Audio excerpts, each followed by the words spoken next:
And how long have you been at Harlequins for, and how long have you been doing this role for? So I was previously a coach at the foundation, and recently I have taken over as manager. So I've only been in the managerial role for a couple of months, but in January it'll be 2 years since I started at Harlequins. And how are you finding the role so far? It's good. It's very busy. We've got lots of work going on, which is really exciting. Lots of incredible things that we're doing, adding value to our communities. So it's all good. All go. So I'm going to jump straight into it in terms of the award nomination, because the foundation has been nominated for the award at the London Sport Awards, which will be in place next week. First of all, tell us, how excited are you for this nomination and some of your feelings around the whole process? So, I mean, I'm very, very excited for obviously being nominated. It's absolute privilege to have been one of the final three finalists within the nomination of the Health and Wellbeing Award. Very, very proud, because we have been working really hard on our diabetes prevention programme, which we run in partnership with South West London CCG, and the impact we've had on the individuals that have taken part in the programme, and the impact of the use of technology along with one of our partners, Sweatcoin. It's all just been fantastic. And as I said, yeah, it's a big honour to have made the shortlist. So tell us, where did you first find out that the foundation has been nominated for the award? Where were you? I was at work. We received an email saying that we had been nominated for an award. So we were really excited with that. And then obviously to be one of the three finalists, to get that information was just really exciting. And it's nice because it really recognises all the hard and good work that we have been putting out. Obviously, we all know that COVID has played a huge role in our lives over the past year. So does this make this award nomination all that special, particularly with everything that's gone on over the past year? For sure, definitely. I mean, I think for us, our issue was we started this programme just before COVID happened. And unfortunately, our pilot of the programme got cut short because COVID came along and we had to shut down our programme. We then moved it online, and we have continued to run cohort after cohort online. I'm actually back in another cohort now at the moment. So the fact that COVID happened obviously was really difficult for everybody, but I think we've managed to adapt it in a way that almost has given us further impact. We're able to carry on helping out all of those other people, all those communities that are perhaps harder to reach, and continue our work through a digital version of our programme. Before we continue this conversation about how COVID has changed the program and whatnot, I want to talk about what inspired you guys to do this program in the first place, because I'm not sure many people know, but you are type 1 diabetes. You have type 1 diabetes. So was your story the reason behind this program? And tell us a bit more how this whole program started. So yeah, so I've got type 1 myself, and actually the program we run is a type 2 diabetes prevention decathlon. So it's actually different types of diabetes, but I actually got into exercising and the management of my own diabetes, and that kind of led me to where I am today. In terms of our program, as I said, we are running it in partnership with the South West London CCG, and we are the first program that has worked towards diabetes prevention with the kind of dual aspect of not just running a program to tell people about what diabetes is, how they need to change their lifestyle. We actually physically implement a form of physical activity as part of the program. So within our 10 weeks, people spend the first half of the session doing the learning modules, and the second half of the session actually participating in some form of exercise. And that is really new for the NHS, and something that we are hoping might be able to be pushed out across the whole of the nation, because the impact that we have seen and the results that we've had from our implementation of this program has been fantastic. So you mentioned the exercises that you guys do. You split it, learning base first part and then the exercise second part. Do you guys incorporate some sort of rugby into your exercises as well, or do you do a variety of sports? So we choose a variety of sports. A lot of our participants tend to be slightly older, so they will be usually over 50. We have actually had within our first cohort, we had everyone playing basketball because we were working out of the school, which was amazing. Obviously, we can't quite do that on our online version. But each week we have a different theme for the exercise. So whether it's a low intensity weight style session, whether it's using a rugby ball or a pillow as a prop to kind of help with some of the movements. We even have a dance week, a yoga week. So we get all the participants to try out a range of activities and movements, and it just then helps them along with moving forward. Once they've completed the program, it shows them just how easy it is for them to carry on an activity and find something that they enjoy and can stick to. Absolutely. And when you're doing these type of sports, do you learn a bit of things about yourself and about the sports that you're playing as well? What are sort of the new things that you sort of learned playing each sport, not only as a sort of manager, but also with the group?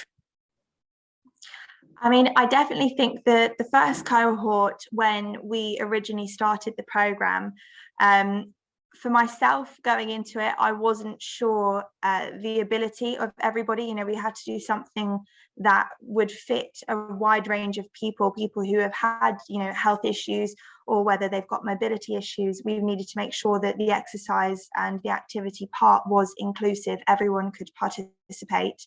So just making sure that all of the exercises were adaptable, or that people could participate in some way.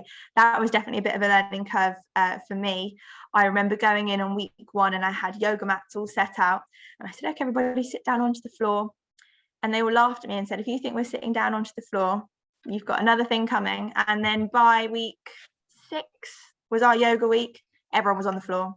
So it's just almost, as well as you know, me learning a few bits and pieces to do with the facilitation of the program, I think the people participating in the program were able to learn a little bit more about their bodies and what they can actually do rather than what they can't do, because a lot of them, I think, were too scared to try something new, or the idea of exercise to them might have been running laps around their local park or going and training in a gym. But this program has shown them that they can exercise in so many other different ways. And you know, that's what we wanted them to take away, was their ability to continue once the program had finished. Absolutely. And you have shown that you can be inclusive and like be able to adapt as well. We hear a lot about diversity in the news recently, in terms of obviously what's happening with cricket, and in terms of, you know, people looking for ways to make football more diverse as well. How important is diversity to you guys at the foundation and at the program that you guys do? And is it something that you guys take pride in? Absolutely. So, I mean, I'm not sure, for those of you who are listening or watching, at Harlequins as a whole, we take diversity and inclusion really, really seriously. And at the foundation, we try and do it. So, you know, we want our communities, we want to relate to them in a way that is unconventional in the approach. We want to achieve successes. You know, we're passionate about trying something different to make sure that everybody is included and everybody can participate. And that is a key message that we have as a Harlequins brand. You know, we are using sport as a vehicle to try and engage and support individuals who might not have traditionally taken part in a program like this. You know, we are really reaching out. Our first program, our pilot, was always looking focused particularly at the BAME community. So we are trying really to include those who, as I said, traditionally might not have taken part or might not have been able to take part in these things. We are really trying to change that and become the most inclusive club and foundation that we possibly can be, making sure that everybody is able to participate. And is this also reflective in the workforce? Because there's been a program recently on BT Sport, the South of the River, which focuses on footballers from South London trying to make it into the game. Obviously, Harlequins is also based in South London. Would you say that in terms of being inclusive, do you guys also are trying to be inclusive in terms of the people that work for this foundation? And would you say in terms of reaching out for communities that don't usually play rugby or don't really do sport, do you feel like this sort of programs sort of are helping you achieve this aim? Yeah, definitely. So in terms of our workforce within the foundation and within Harlequins as a whole, it is a key area that we are looking at trying to improve, and also one that we, I believe we are succeeding in. We have a range of people working for us, and I think that it's important to continue that inclusivity. We actually run within the foundation our HITS program, so that's for NEET learners, trying to work in that style of inclusivity as well. And then within the, sorry, I don't know if you can hear, I think they're moving chairs, so it might be a bit of a loud noise. I've lost my train of thought now. Sorry, what was the second half of the question? So I said in terms of whether inclusivity, those sort of programs that you guys doing are helping you towards achieving this aim of diversity in terms of workforce and in terms of the types of backgrounds people come from as well. Yes, yeah. So as I was saying, sorry, within the workforce, yes, we are definitely looking within that. Obviously, from the foundation's perspective, we are trying to improve that. And I mean, I can't speak on behalf of the Harlequins staff, but from our end, we are trying to widen our spread of people who are involved in the foundation. So we do also take on our apprentices every year. We have currently got 2 people on apprenticeship schemes with us. And we also run a Kickstarter scheme. So we are trying to get people from all sorts of backgrounds in to work with us to help teach them, to help develop them as not just people, but also workers. So moving forward, they have better opportunities. So I definitely say Harlequins are really pushing for a much more inclusive and much more diverse workforce. And then obviously within our communities, we do tend to reach out to communities that perhaps don't play rugby. I mean, we're not just focused on rugby within the foundation. We do run our programs such as Project Rugby, where we are pushing the delivery of rugby. We're looking to help more women get into sport, whether it is playing rugby or just getting them more involved in being active. I actually also deliver Kundalini yoga sessions twice a week to our South Asian ladies who are all over the age of 60. So a lot of the work we do is very inclusive. And as I said, we are just trying to keep pushing all of the work that we do and keep everybody as involved as we possibly can and do what we can within our local communities. You mentioned earlier in our interview about the program that you guys do to help those with type 2 diabetes. There's a lot of misconception in terms of, the 2 types of diabetes, because you got type 1 and type 2 diabetes, and people assume that when you have diabetes, it's down to poor health. But how damaging is that misconception? And is the program that you deliver with, if I've said this correctly, please forgive me, CCG, I was wondering, does that program that you do with them, does it help them to better understand the diabetes and how it affects each person? Yeah, absolutely. So I think, speaking from experience as a type 1 myself, within diabetes, it's generally classed as type 1 and type 2. There are lots of other subcategories, but we won't go into that. I don't want to bore anyone in a science lesson. But within type 1, you basically have an issue within your body where your body has attacked itself. And that's how you get type 1 diabetes. Type 2 diabetes especially within the BAME community, comes from, it can be risk factors such as genetics, but it can also be from a more sedentary lifestyle, and then dependent on the food that has been consumed. I mean, there are other factors. So it's not just down to not exercising enough. It's not just down to not eating correctly. There are lots of different causes for diabetes. And within our diabetes prevention program, the NHS do have a dietitian who spends the first half of the session, as I explained earlier, delivering the information to the participants. And the first week, obviously, is more just a kind of get to know each other week. By week 2, our main topic is looking at what is diabetes, how you can get it, how you can treat it. And it does specifically look at the type 2, because that's the whole reason why those people are on the program, because they are trying to prevent these people who perhaps are at a higher risk or they're pre-diabetic, trying to prevent them from then developing type 2 diabetes. You mentioned the background of those with type 2 diabetes and people from the BAME community in particular. How many of those from that community have been part of that program that you guys are currently doing at the moment? And do you feel like... Sorry, go ahead. It's all right. And so how many are taking part of the program? And do you feel like the club, do you feel like more needs to be done in order to reach out to those communities in terms of helping them to understand better the risk factors in these conditions? So that's actually a really, really good point that you've raised there. Because of the background, we have specifically targeted BAME communities based on the fact that their genetic factors tend to lead them to be more likely to develop type 2 diabetes. And everybody from every cohort that we have done so far has been part of a BAME community.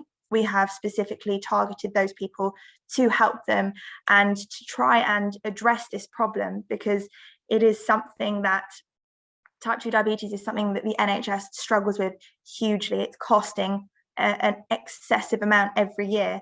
And by running a program such as this, we can see how, you know, implementing a program that looks to educate people on their lifestyle, on their food choices, on just generally their choices that they make on a day-to-day basis, whether it's getting the bus or spending an extra 10 minutes and walking home by getting off the bus that one stop before.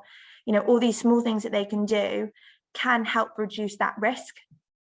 And because of that, we are continuing to work with these communities. We have also run a cohort that was specifically within a community base. It was within Wandsworth community, the WCEN, so that's the Wandsworth community base. And we have we've put people on the program who are now what we will call health coaches, and they will then go to their different communities within Wandsworth to then help deliver that knowledge that they have then learned.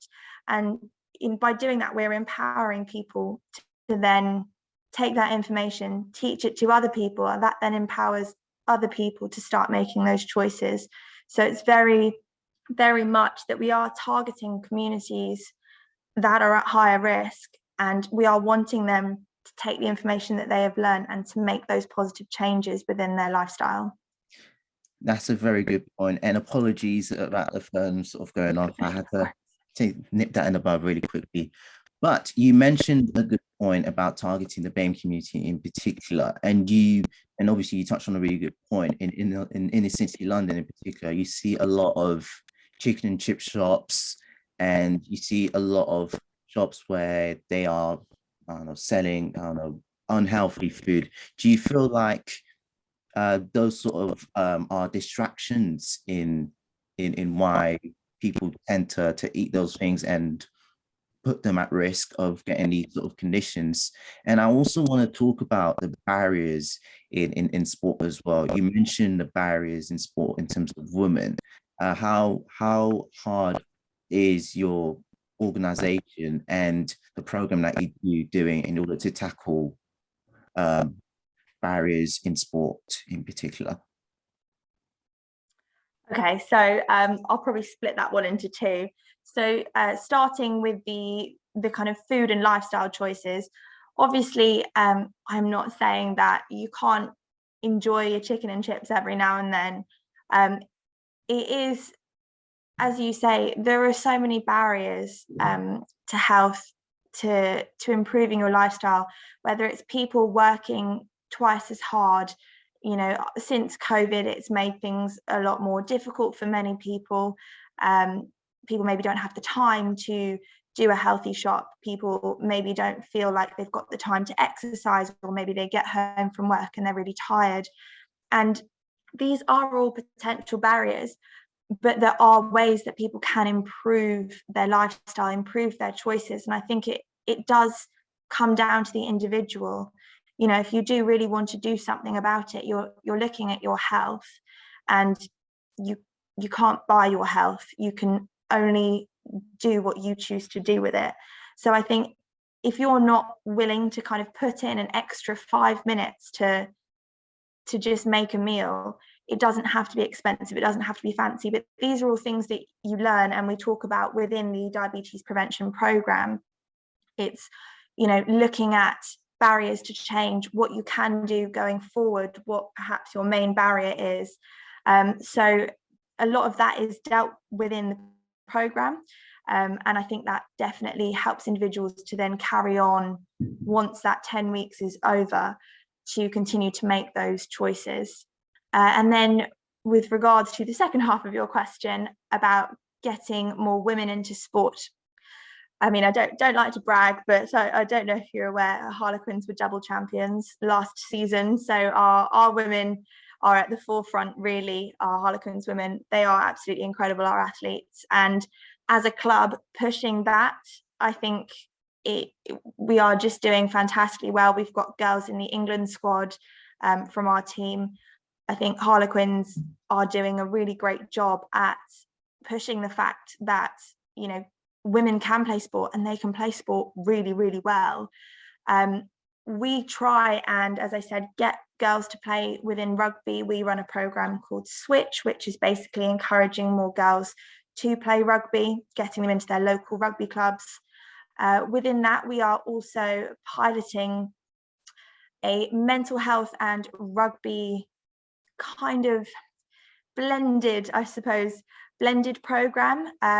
We actually are piloting that next week to just try and talk about the issues that women may face around mental health, around sport, within the sporting world, so that we can hear directly from women who are in that stage, whether it's in their careers, within their life, going from young girls up to athletes, what the struggles are that they face, and then we can really look at how we can address these moving forward. And I think that's a very key part of what we at the Harlequins Foundation do. We are there to try and make a positive change, to try and make a positive impact on all our communities. So by listening to the issues that people are experiencing, we are then able to listen to that, work out what needs to be done, how we can address those issues, and then look at putting something into place to help that moving forward. Absolutely. And that's a great job that you guys are doing this, because, people, there's a lot of barriers that face people in terms of playing sport. And you've mentioned a lot of things that the Harlequins Foundation and organization does in particular. So when you speak about, barriers and the woman being at the forefront, in terms of the next generation of young rugby players or young female sports stars, do you feel like seeing the Harlequins women's team being successful, would it aspire them to be, just as successful in sport? Absolutely, yeah. I mean, we have a young girl who had never played rugby before. She came into our Switch program. One of our development officers coached her. She now plays for the county, and she's kind of a shining example of some of the work that we do by literally just going in and delivering that training, building that confidence, building the skills. We are there putting on these sessions, really trying to help our young players, young upcoming players. Some of the workouts that we held over lockdown as well, I was holding Zoom workouts. I had guest appearances from our Harlequins men's team and from our Harlequins women's team. We then had a Q&A session post-workout where the children who were involved in that workout session were able to ask the players, you know, what's the best thing about playing for Harlequins, or what would you recommend for us to do if we want to get to where you are? And I think we are a very inspiring organization, double champions. I mean, just fantastic shining example of what you can do with hard work. Both our men's and women's teams, you know, they train hard, they work hard on and off the pitch, and I think it really does show, and that then inspires so many young people who will want to follow in those footsteps. And to be able to link with the work that the foundation do, you know, and get those players involved with some of our work, and get the young people to speak to them directly, asking them questions, I think that's something really, really special, and something that we do really well. You know, even just thinking about it now, we have our Jesters wheelchair rugby team, and they're fantastic. They train weekly, and again, it is promoting more inclusivity, more diversity, sorry. You know, we are trying to really spread it as much as we possibly can. We want everybody to be involved. We want to use that Harlequins brand, use the power of sport, and use it in a positive way to help as many people as we can. Speaking of helping people, Stephen Levis, the captain of the men's team, mentioned in a conference in the lead up to the Premiership final that is about putting smiles on people's faces. Would you say that is the same for those at the foundation also? And I would like to ask also, in regards to obviously finding the next generation of talent, would you say that where the club is based, would you say that, you know, of South London, would you say that, you know, there's a lot of talent in South London for the team to showcase to the world? Oh, that's quite a question. I think in terms of where we are based, you know, we work with a lot of the grassroots clubs around here, the work that's not just the foundation team, but the community team. You know, we've got all of our grassroots clubs. We are just trying to get everybody involved in sport. You know, it's the end goal is not necessarily to play for Harlequins. We are trying to get them involved in the sport, get them more active, improve the mental health, improve the physical health, improve the overall well-being. You know, we are, as our catchphrase, we are building brighter futures. We are working hard to make sure that we can utilize the power we have with the Harlequins brand to just continue to positively impact the community, whether it is our immediately local community, or whether it's, you know, over down in Medway, where I have been a few weeks ago delivering some mental health awareness training in partnership with Movember. You know, it's all about the heartlands and working to collaboratively help people participate in sport, enjoy sport, understand that it's not a one size fits all, but you can still be a part of it. Absolutely. And in terms of putting smiles on people's faces, would you say that's the sort of key thing you guys are looking to do at the foundation as well? Yeah, definitely. I mean, I think sport is so amazing in so many ways, as I said, not just for physical health, but for mental health as well. And given the fact that the last 2 years have been very difficult for everybody, I don't think anyone can say that the last 2 years have run completely smoothly for them. I mean, if they have, fantastic, but the majority of people have been struggling. And we're just trying to get back to a position where people are enjoying themselves, people are happy, people are integrated back within their communities, and people are running at their best. And, you know, the work we do does put smiles on people's faces. You know, old or young, we are able to positively impact their lives and make a change. And that's what our aim is. That's what we're trying to do. I won't keep you for too long, so I've got a few more questions left. In terms of the upcoming awards ceremony for the London Sport Awards, whether you win or lose, what is the one thing that you want people to know in terms of the work that you guys do, not only for your diabetes program, but for the other programs that you do? And I also want to know, in terms of any future programs that you guys have lined up for the upcoming year? Yeah, so I think whether we win or lose, I mean, we've been also previously nominated for our decathlon for an HSJ Value Award. We were finalists in that. And I think just getting the recognition out there of the work that we're doing, that is incredible. You know, being able to kind of build that supporter base, get more people involved in what we're doing, that's ultimately what we want. So win or lose, it's an absolute privilege to have been made a finalist in the awards, and I just want to thank London Sport for that. So I'm excited to go along to see the other participants and yeah, just see what happens on the night. And then moving forward, we have got big plans for the foundation. We are just continuing to, as I say, grow our supporter base. We want to help change lives. We want to continue the work we're doing. And the only way we can do that is by getting support from people. So being nominated for the London Sport Awards, having more people become aware of the work we're doing, that's fantastic, because that's the way we're going to be able to continue doing what we're doing. And we are just really excited for next year, especially now things are hopefully back to normal from COVID. We'll be able to continue having a really positive impact on everyone's lives. Absolutely.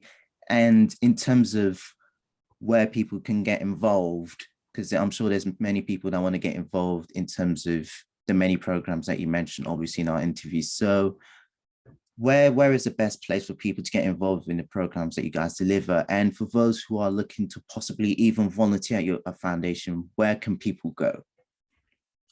Well, thank you for asking that. Yeah, so for anyone that wants to get involved, our website is harlequins.foundation. You can find all the information on our programs there.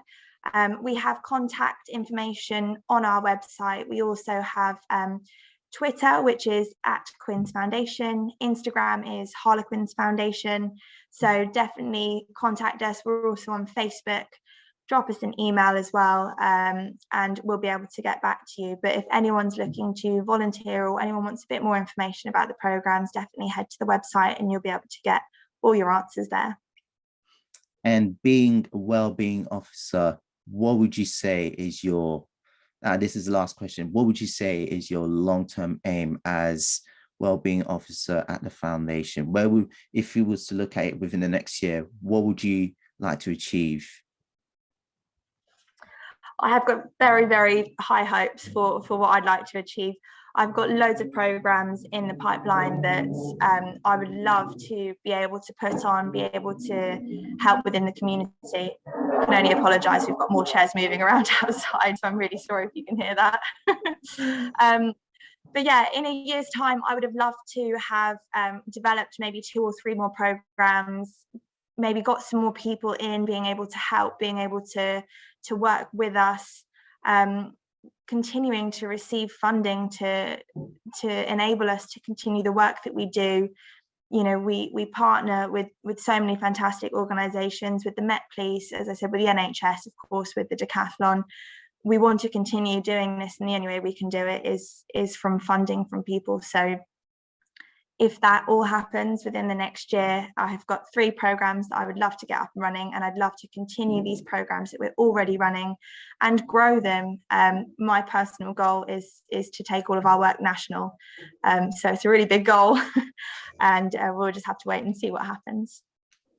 Hollie, it's been an absolute pleasure to interview you. Thank you so much, and we wish you all the best for the awards next week. Thank you so much, David, and thank you guys for taking the time to watch and listen.